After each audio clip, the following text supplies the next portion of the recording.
मेवात में बकरी के साथ गैंगरेप का मामला इन दिनों खासा सुर्खियों में बना हुआ है। इस तथाकथित मामले के सामने आने के बाद से ही कुछ लोग रेप के बहाने समुदाय विशेष को आड़े हाथों लिए हुए हैं। वहीं इस कांड को लेकर तमाम तरह की दलीलें सोशल मीडिया पर दी जा रही हैं, लेकिन सामने आई पोस्टमार्टम रिपोर्ट ने मामले को पूरी तरह उलट कर रख दिया है। दरअसल जिस बकरी को इंसाफ दिलाने के लिए सोशल मीडिया पर पोस्ट दर पोस्ट का दौर जारी है, उसके साथ गैंगरेप जैसी कोई वारदात हुई ही नहीं है। तमाम वेबसाइट्स की खबरों के अनुसार पोस्टमार्टम रिपोर्ट में खुलासा हुआ है कि बकरी के साथ गैंगरेप नहीं हुआ है। गौरतलब है कि मेवात के असलू नाम के युवक ने आरोप लगाया था कि उसकी बकरी को 8 लोग उठाकर ले गए थे, जिसके बाद उन्होंने बारी बारी से बकरी के साथ रेप किया और जिस कारण बकरी की मौत भी हो गई।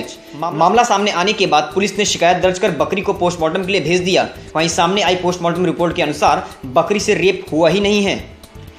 बीबीसी की खबर के मुताबिक पोस्टमार्टम में दुष्कर्म की पुष्टि नहीं हुई है और मौत की वजह अंदरूनी चोट को बताया गया है।